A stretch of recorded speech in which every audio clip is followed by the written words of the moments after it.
I have assisted in fighting one battle for the abolition of slavery, and the American people have shed their blood in defense of the Union and the Constitution, and neither I nor they should wish to fight this battle over again. And in order that we may not, we should look at the facts in the face today, and if possible, nip the evil in the bud. I have no taste for the role of an alarmist. If my wishes could be allowed to dictate my speech, I would tell you something quite the reverse of what I now intend. I would tell you that everything is lovely with the Negro in the South. I would tell you that the rights of the Negro are respected and that he has no wrongs to redress. I would tell you that he is honestly paid for his labor, that he is secure in his liberty, that he is tried by a jury of his peers when accused of a crime, and that he is no longer subject to lynch law, that he has freedom of speech, that the gates of knowledge are open to him, that he goes to the ballot box unmolested, that his vote is duly counted and given its proper weight in determining result.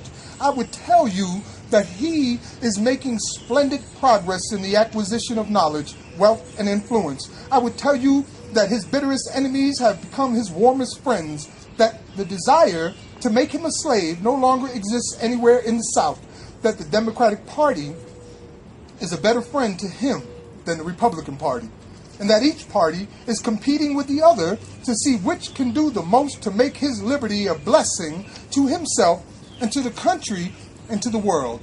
But in telling you all this, I should be telling you what is absolutely false, and what you know to be false, and the only thing which would save such a story from being a lie would be its utter inability to deceive.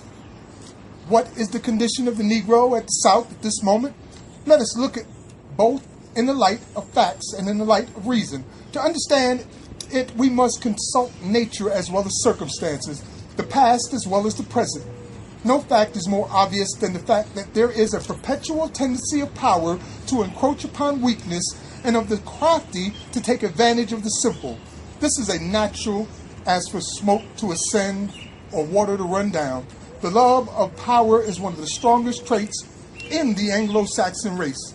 This love of power, common to the white race, has been nursed and strengthened at the South by slavery. America's financial crisis has been something of an unsatiable monster, swallowing up millions of jobs, homes, and businesses throughout the nation. Yet amid this ongoing economic Armageddon, one industry has remained recession-proof: private prisons. With more than 2.3 million people behind bars, the United States trumps China, Russia, and the rest of the world in both the number and percentage of people doing time. Where it falls short, though, is being capable of containing such a large population. It's a political dilemma turned cash cow for dozens of corporations, creaming profits off punishment. Private prisons make money off of incarceration. The more people they lock up and the longer they keep them, the more money they make. So they have the same perverse incentive to expand our justice system and increase our number of people, our number of citizens who are behind bars, because it increases their profit margin. The profitability of private jails depends on the prison population continuing to go up. The rate of incarceration in the U.S. has quadrupled since the 80s, when America's war on drugs ushered in the 3 strikes policy, which ties judges to mandatory minimum sentencing, even for nonviolent offenders. Since the late 80s and into the 90s and now today, we see a turn away from that rehabilitative model. So across the country, prison programming is cut, rehabilitation is being cut, there's less opportunities for education, to gain work skills, and instead there's just this drive towards isolation, towards punishment. Private prison companies are paid between $45 and $130 a day per detainee. Rates for juveniles, women, and immigrants could be higher.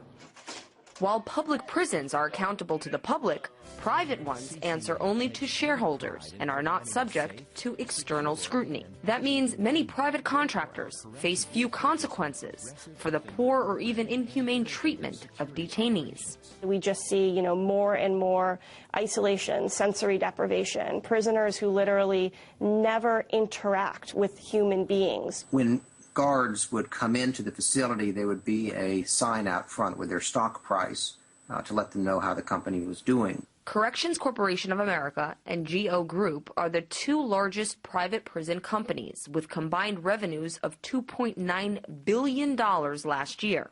But critics say they've been using that financial clout to line their own pockets even further, encouraging politicians to keep going with the heavy-handed sentencing program by launching an influential lobby campaign in the corridors of power.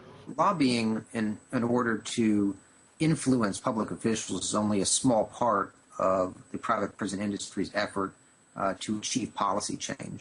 Others include campaign donations. So the companies make hundreds of thousands of dollars of donations to politicians nationwide, both on the federal and state levels. With most states and the federal government currently operating under record deficits and budget cuts, private prison companies are pitching their facilities as lower-cost alternatives. And while most Americans continue struggling during this economic downturn, mass incarceration may grow even more profitable. Marina Portnaya, RT, New York.